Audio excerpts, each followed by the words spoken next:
The work starts before they come. If Yeah. you come here, then you start looking around for someone to help you. No one is going to help you. I was very honest with him. I told him, man, I came 2 days ago, right? So I'm still brand That's new fresh. here. And if you work harder, you can make more. If you're creative, you build a business, etc., you can make even more. It's really difficult with high living costs It to is. be able to afford things. And Yep. because of that, having multiple streams of income can really help you. How's it going? Welcome back to my channel. My name is Boma. I'm an award-winning community leader and entrepreneur here in Canada, and this channel is dedicated to helping you live your best life and succeed here in Canada. Today's video is a special one. I am interviewing Aboubakar. He's a content creator here on YouTube. He's a business owner. He's an instructor, and he is also a Canadian immigrant. And this interview is all about learning more about his life, how he immigrated to Canada, how he's running his channel, how he's running his marketing and consulting business, and things like that. So if you're curious about the immigrant experience here in Canada, or maybe you're interested in content creation, how much content creators make, what the opportunities are for you, watch this video till the end because Aboubakar drops very, very awesome gems. So before we get started, don't forget to subscribe to my channel. Also subscribe to Aboubakar's channel as well. Like this video and comment if you've enjoyed the interview. Thanks for doing that, and let's get this interview started.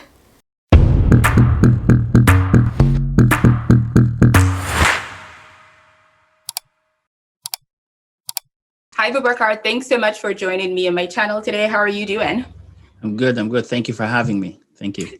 Thanks for being on here. I'm really excited to have this conversation with you about your life in Canada, your work here as a content creator, and the other things that you do, and also just to provide some inspiration to people who are wanting to move to Canada and work here, just so they see that there are so many possibilities out there. Yeah, for sure. I'll be happy to share any information I have because I think we need to share these type of information. Exactly. Well, maybe let's start from the beginning. Tell me about what you do right now in Canada, when you moved here, and just what keeps you busy in your daily life. All right. So I'm Aboubakar from Chad. I moved to Canada in 2012, November 2012. Currently, I work as an instructor. I teach at Sparta College. I teach business, digital marketing, and such courses. I also have my own education consultancy company that was built on my content creation, my YouTube channel. So on my channel, I provide information about education, higher education, scholarships, learning languages, etc. Anything that has to do with education, I try as much as possible to talk about that topic. And also, I speak in different places, in different speaking engagements. I also do workshops online and in person. Pre-COVID, of course, hopefully soon as well, very soon after all this goes away. Before moving, I was actually working in Malaysia. I was living in Southeast Asia, Malaysia. I was working there. I was in a consultancy, working there as a head of a department. That department was the Learning and Development Department. So it's really a big company. Our clients were all 500 Fortune companies, global companies, and I had a team of 27 employees in my team. We were doing extremely well. I was doing extremely well. However, to be honest, I had a 1-year contract and a 1-year visa that was getting renewed every year. Mm-hmm. I never felt the sense of security. And my dad before me was. My dad was also working in a country where it was the same thing for him. He lived there for 4 years. He passed away last July. So I was thinking about myself and my kids. I didn't want to really spend my youth in a place and give it everything that I can't be part of that place.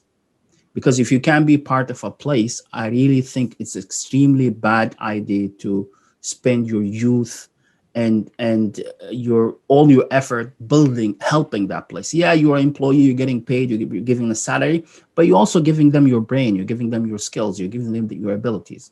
Mm-hmm. So I say I don't want to repeat history per se. So I said, if I'm going to work somewhere, I need to feel I'm part of that place. Minimum get permanent residency.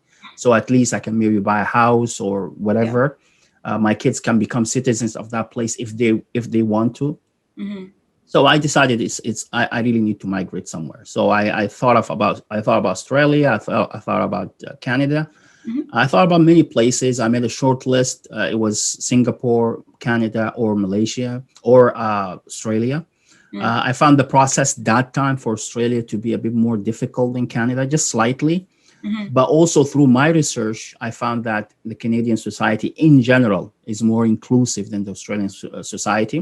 Mm. So based on that, I decided to move to Canada and applied for the what's now known as the Express Entry Program. That time it Yeah, was just called the Skilled Worker Program. I exactly. applied for that program, and that's how I moved. That's actually how my mom and my family moved to Canada as well. Yeah, it was called the Skilled Workers Program back then. Yeah. And I don't know how long it took you, but it took my family years because we moved quite a bit. And the process to apply to Canada and, until we landed here took a Yeah. very long time. How long did it take you? It took me 2 years, 2 years. but it took me 2 years because I kind of extended it due to some documents they wanted. I took time to Mhm. submit those documents, Okay. but normally it takes a year actually. But Mhm. prior to the program being developed in the way it is now, in Yeah. the past when people used to apply, yes, it takes 5, 6 years, Yeah. sometimes 7 years. I think it took my family about 7 years. Yeah. They applied in, oh my goodness, 2004 or something Yeah, like yeah, that. yeah, yeah, yeah. I actually I have a friend who's in Canada right now too.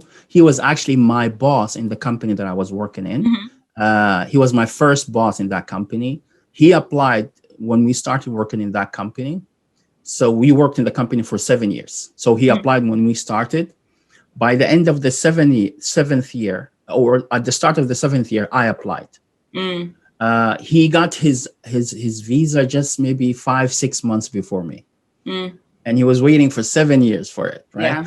So Takes a long so time. it's So how long crazy. have you been in Canada right now? Yeah, so I going 9 years now, Really? going Wow. into Okay. 8 years, going 9 years. Yeah, It's been a while. so time flies by, really, very Exactly. timeful. Yeah, And so are you liking this decision that you made to move here as opposed to moving to other countries? Are you happy with the move that you made? for sure, 100%. Because I achieved everything I wanted to achieve and Mm-hmm. some more, so I can't really Yep. complain at all. And also, I'm the type of person who I really don't have regrets for decisions that I make. Mm-hmm. I basically, whatever decision I make, I try to plan and think about it before. I don't make impulsive decisions. And when I make a decision, if it turns out to be wrong, I try to learn my lesson from that Yeah. decision and just move on. I don't dwell on the past. I don't waste my time. I keep pushing. Thank you for providing that sort of background about your life in Canada and how you got here. So I'm curious, you mentioned that you had a really wonderful job back in Malaysia. Yeah. And so when you decided to move to Canada and you actually did arrive here, was it really difficult for you to get a job? Did you get a job that was equivalent to what you had back in Malaysia? What was your process like? Yeah. So before I answer that, I just want to mention a very small piece. I think it could be a lesson for many. When I left my job in Malaysia when I was there, I didn't like go. Oh, I received my visa. Screw you guys. Bye. I'm Mhm. leaving. No, I told my boss that I got permanent residence for Canada. I'm planning to leave. It's for my kids' future. It's because of blah blah. I explained to her all the personal reasons behind my decision. She completely understood. She tried to keep me. Mm. She offered to increase my salary immediately, and she promised me another promotion within 6 months. She did really whatever she can to keep me. But I really was very sure that I want to move because it wasn't a financial decision. It was a Yeah, personal, social decision. exactly. She gave me her blessing and she told me the door is always open for you to come back anytime you want to. So it's really very important we don't burn our bridges when we make life decisions. Try to keep Mhm. those bridges because you might need to cross them again. For your question, I was very fortunate. I learned about the importance of networking before moving to Canada. I understood that it's a key factor in finding employment and finding almost anything in Canada. It's about who you know and who you're networking with. So I started to network before I landed, and then when I took my flight to Canada, basically the city that I landed in was Calgary, Alberta. I Interesting. decided on Calgary because that time oil prices were very high. There Yeah, were tons of jobs in Alberta. yeah. I knew two people who were living in Alberta, so I decided to go there for that reason. So while in the plane, I was trying to mingle and mix with people.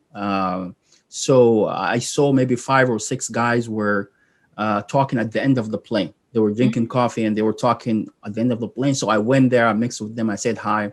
So I started talking to them and asked them, where do you work, etc.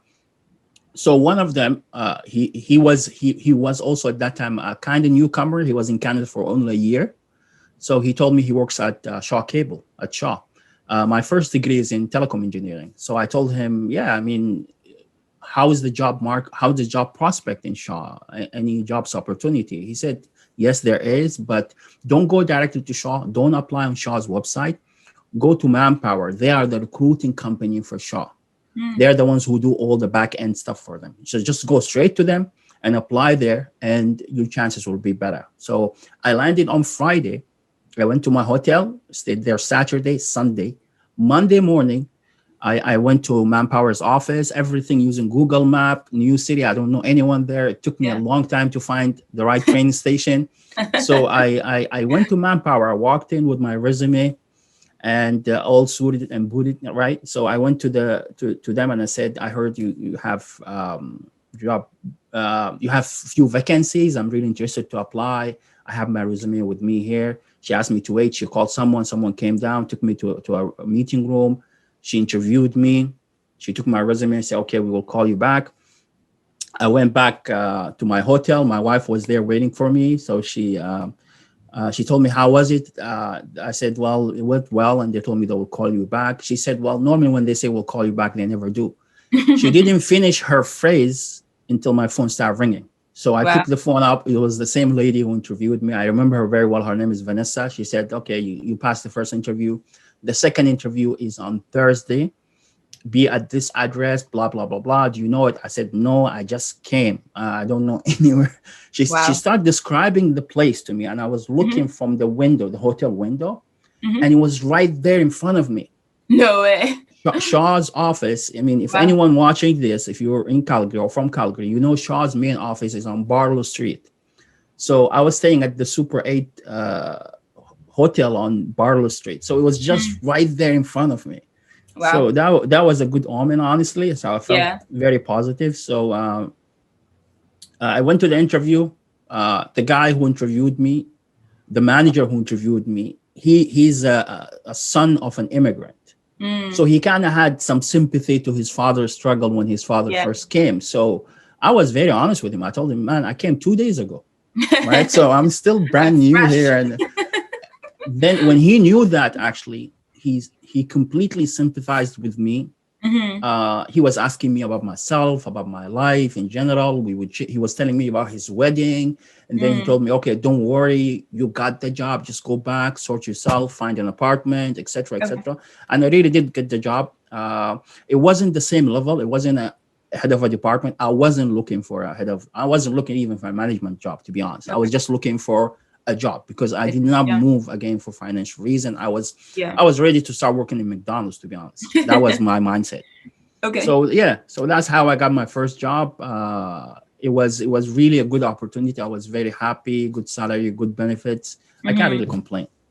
Yeah, I mean, that's a really fantastic story because not every immigrant, gets a job interview within 2 days after they land, right? That's pretty fantastic. Yeah.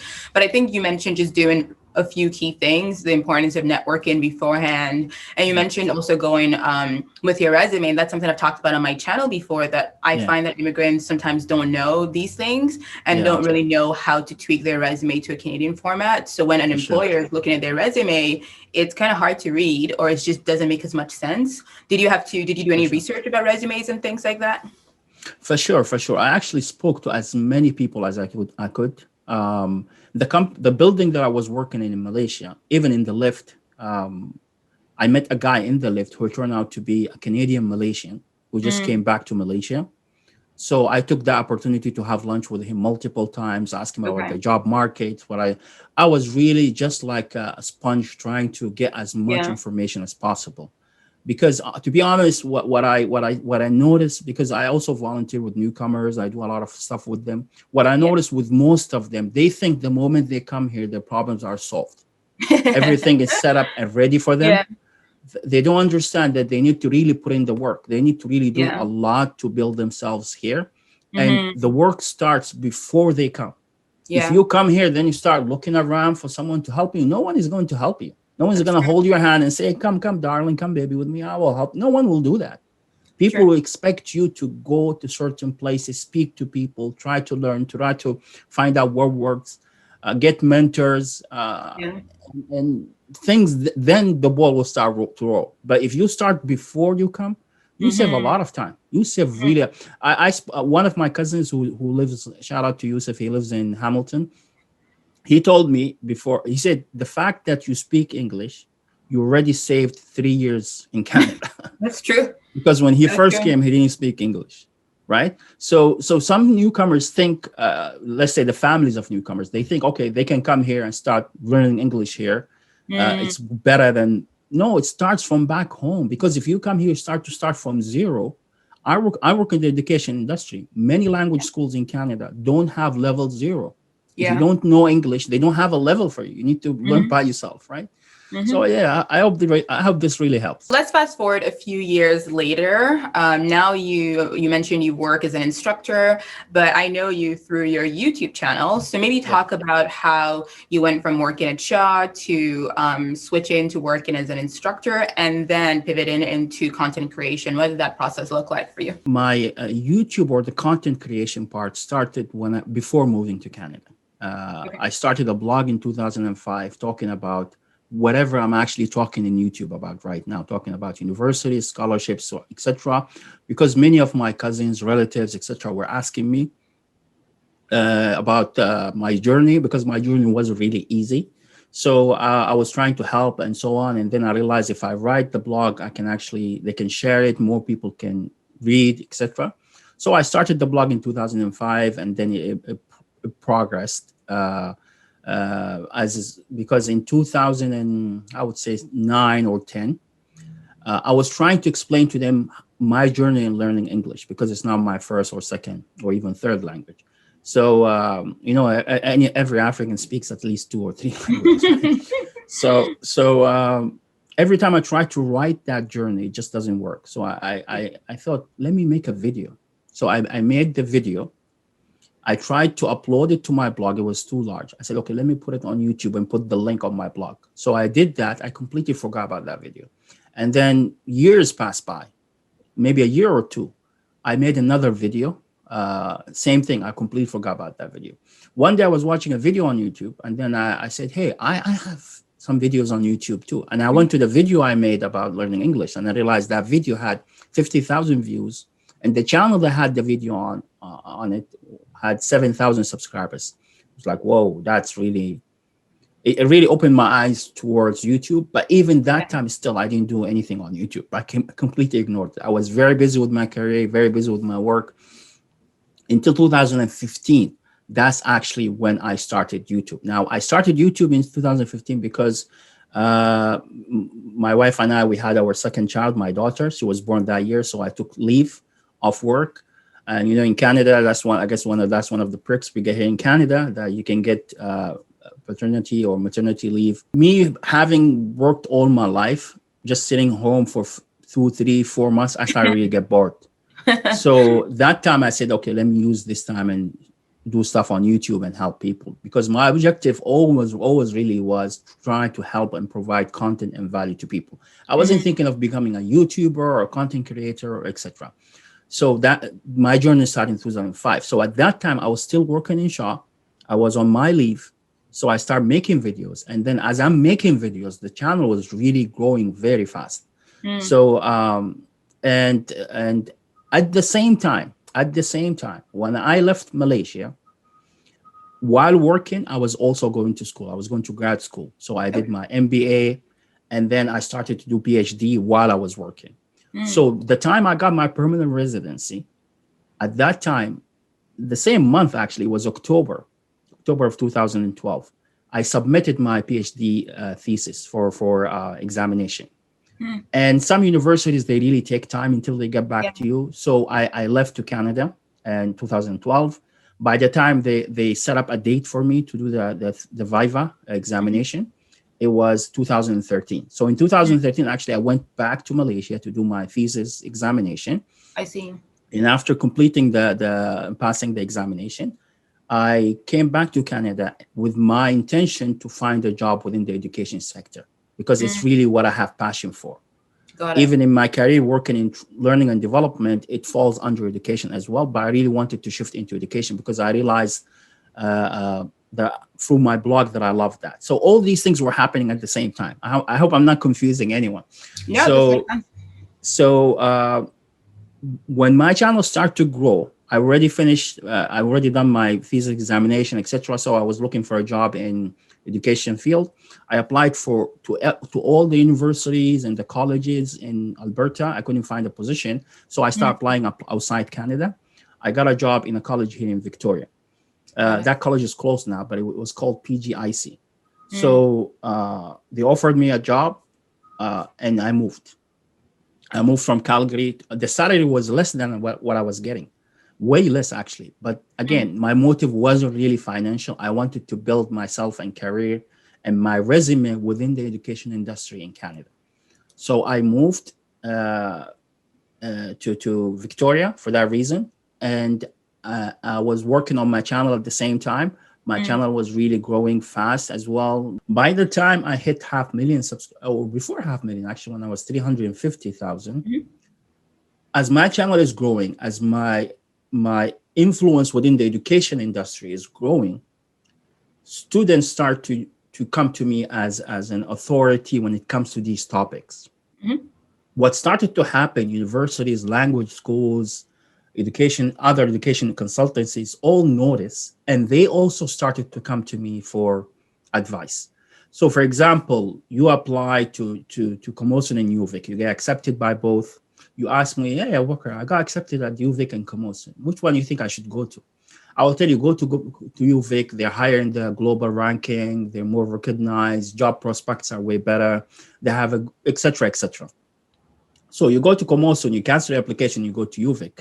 Comosun might ask you why you cancel your application. You might say, hey, I spoke to this guy, Aboubakar, he said so and so.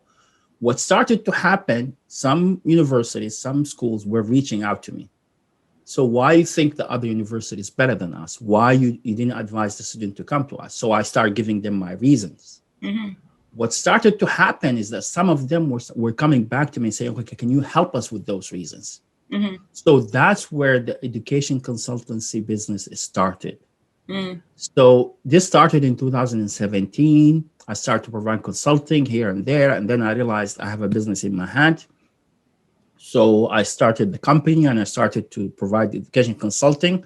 At that time, I was only working business to business. I was working with universities, language schools, agencies, etc. And I was still building my YouTube channel. When I realized the business side is growing and this is something I can do full time, I can be my own boss.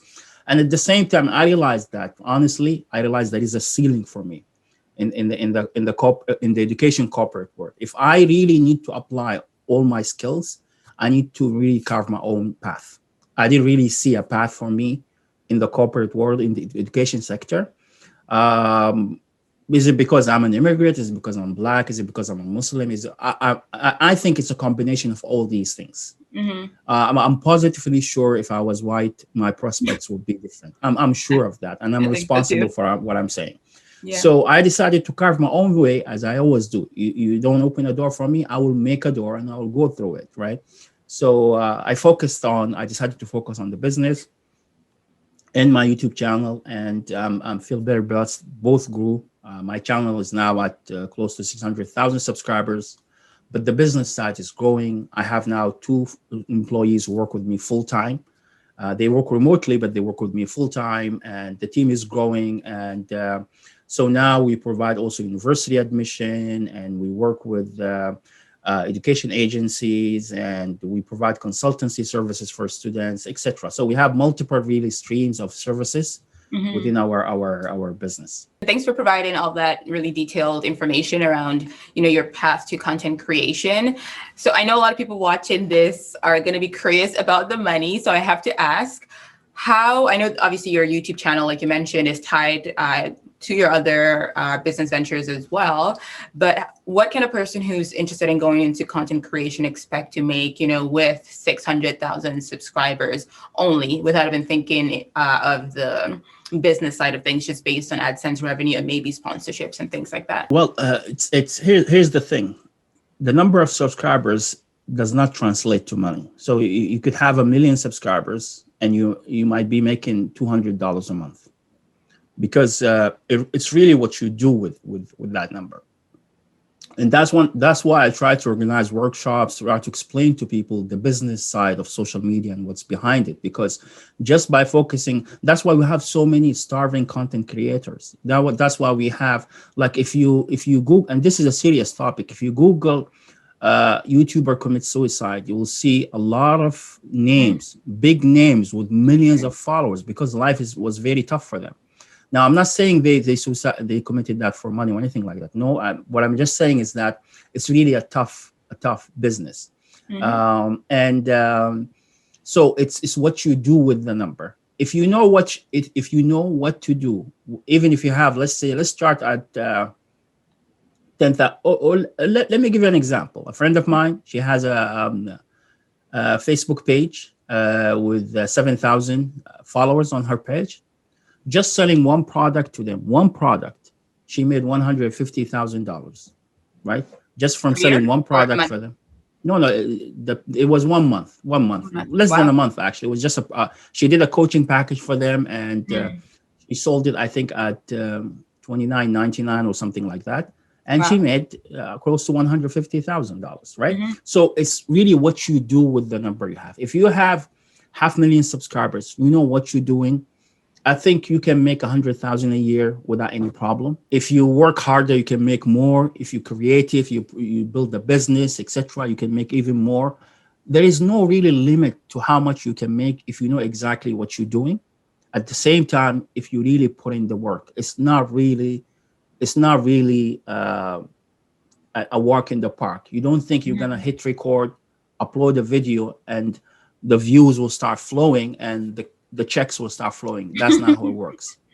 You really need to put in work. You need to spend time developing your craft, developing your content, and also building a business around your content. Always have that business mindset, that how can I leverage the following I have without compromising your values, without compromising what you're providing to your followers. So it's not really just the followers are dollar signs that you're trying to benefit from. No, many of them actually want to support you. So many of them, if you put in your PayPal link or you put in your Cash App or whatever, they will start donating to you. Why? Because they love your content, right? So the lesson here is not really the number of subscribers. It's what you do with that number of subscribers. Number two, always have a business model around your content, what you're creating. Don't just make videos for the sake of views, because views alone are not enough. For example, if you take YouTube pays you based on your CPM and RPM. Those are indicators that YouTube gives you access to. You can actually see it in your analytics. YouTube might decide a CPM of $1 for you. So that means for every 1,000 views, you get just $1. YouTube might decide on 10 cents for you, or 50 cents. Or YouTube might decide on $50 for you, or $30. That's why you might see someone with only 10,000 subscribers and get paid $5,000 a month from YouTube. Or someone who has 2 million and get paid only $500. Yeah, so the CPM and the RPM is really a very complicated topic. I don't want to go into it. Whoever interested to know about them can reach out to me. But it's just how YouTube decides how much YouTube pays you. But even if your CPM is high, just depending on revenue from ads is really not a good business decision. You need to build your own business around your content creation, around your YouTube channel, and own your own business, right? Own what you're creating, because YouTube can shut you down anytime. Instagram can shut you down anytime. You need to own, just like in music, they say you need to own your masters. It's the same concept. You really need to own your content, and then you realize, okay, it's really something that will have longevity. It's something that you can build a business around it. It's something that you can really be very comfortable doing, right? And also, if you notice, when I just introduce myself, I still work at Sprout Shaw College. I teach there Yeah. because having multiple streams of income is a Canadian thing, Yeah. right? You really need to do that. I can choose not to teach at Sprout Shaw, but I am, because it's another income, and Yeah. also I enjoy teaching. It's Hmm. also something very good on my resume, and I'm able to share information. So I will keep doing that, and I will keep running my business, and I will keep creating content, because I think all three go together. Yeah. All three help me help people and help myself as well. Really good advice about building, a business around an online brand. Is Yeah, content creation something that you would encourage immigrants to do, despite all these challenges? of course, because number one, it's a way for them to, honestly, some of the videos I make are therapy for me, right? It's a form of therapy for me when I talk. And also, it could be a side income for them, Yeah. because it's not really. There is a tweet that went viral yesterday. A lady who's a teacher, she's a single mother and she's a teacher. She tweeted and asking, so I keep hearing people making $30,000 deposit on a house. I'm a teacher. I work full time, and I can't really save $30,000 to put as a deposit for a house. Where are these people bringing the money from, right? If you don't have if you don't have a trust fund or rich parents, where are you making that money from, right? That tweet went viral. Why? Because many people share the same sentiment. It's really difficult with high living costs It is. to be able to afford things, and Yep. because of that, having multiple streams of income can really help you. Could really help you. So Very true. going to social media as a newcomer could be a way for you to have a side hustle. If things go well for you, maybe it could be your full-time job. Who knows? I mean, maybe it's something that you will enjoy doing, like I enjoy doing, and you can make money out of it. It could be a full-time job eventually, or it could remain as a side income. Even if you decide to stop, if your videos are there, people will still come and view them. So it could be like a passive income for you, just like stocks or something like that. True. So yeah, I do recommend.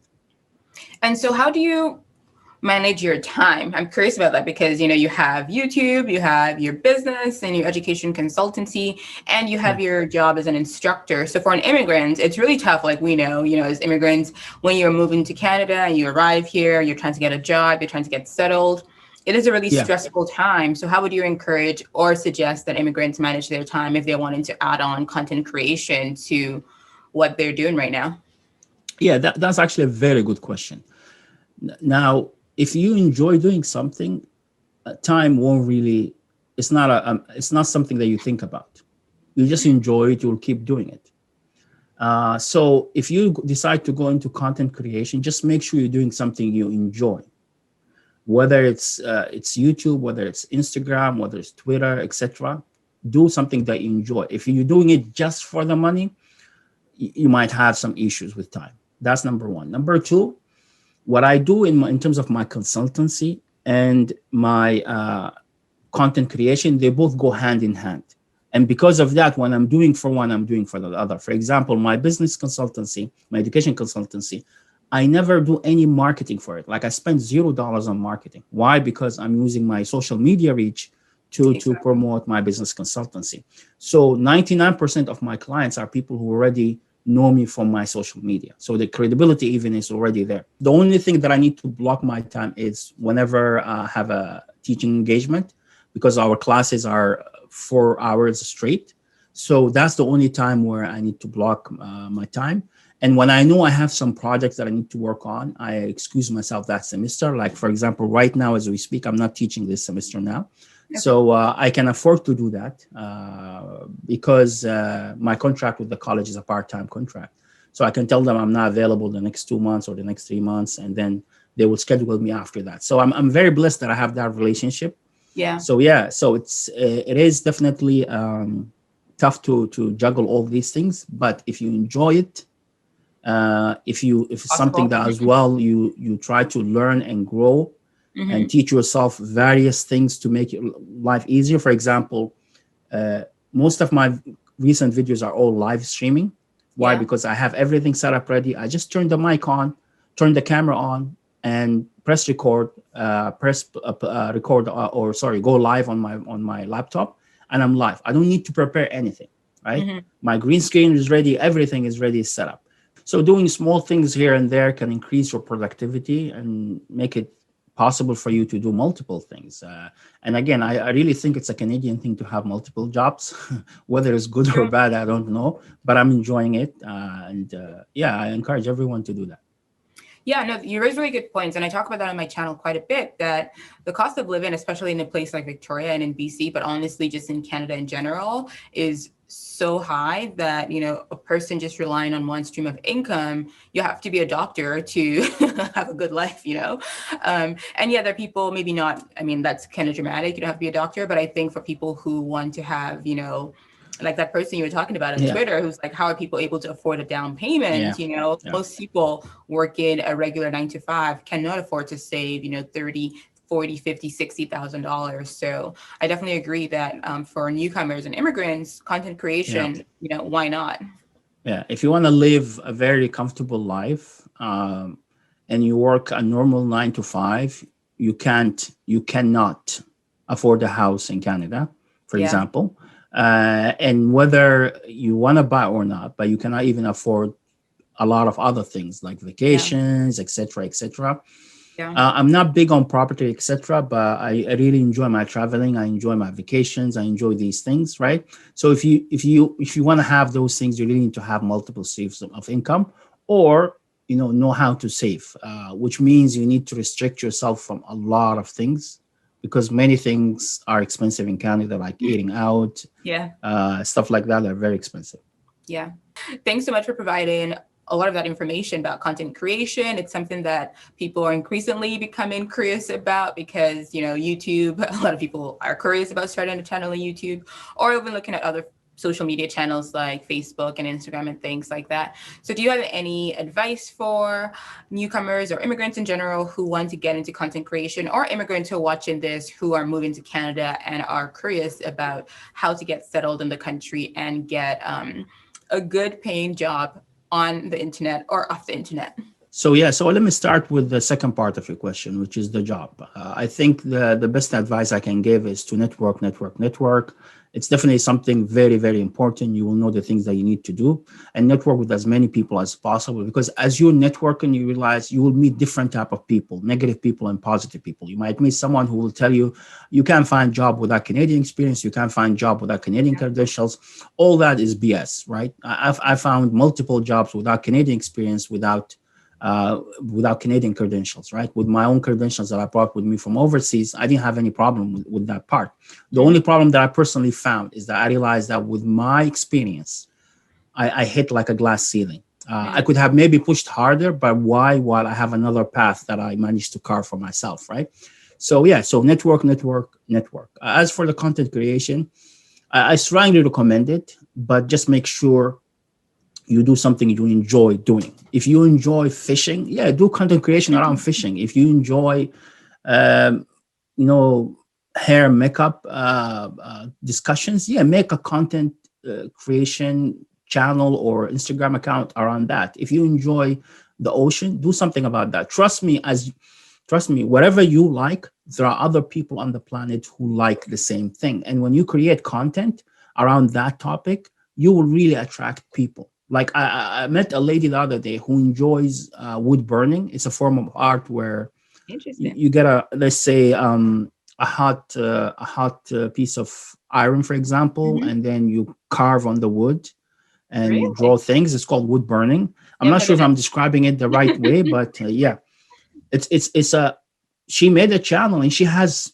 multiple videos, over 1 million Wow. views on them, right? Why? Because it's a very, very small niche within the Yeah. art sphere, but there are other people like her who enjoy her content. So find Mhm. something you enjoy, because the work you need to put in is a lot. If you enjoy it, it will be really just like doing your best hobby ever the whole time, like you're on a vacation for the rest of your life. And Yeah. lastly, try to always learn. Try to always learn new skills. Try to learn new tools that makes your work better or easier. As you learn, Robert Buffet, one of the richest people on the planet, says something that I absolutely believe in. the more you learn, the more you earn. So the more you learn and develop your own skills, you realize you're actually finding multiple ways of earning that can really help you and make your life way easier, right? Mm. So this is my advice. I hope it really help you guys. Well, thanks so much, Aboubakar, for joining me today. I think all your tips and inspiration is going to be super helpful. It's helpful for me as a new content creator here on YouTube. So thank you so much for your time, and thank you for joining me on Drive with Bilma. You're welcome. Thank you for having me, and I wish you all the best. You have an amazing channel, guys. Subscribe, share, like, do all that stuff, and I wish you all the best. Thank you.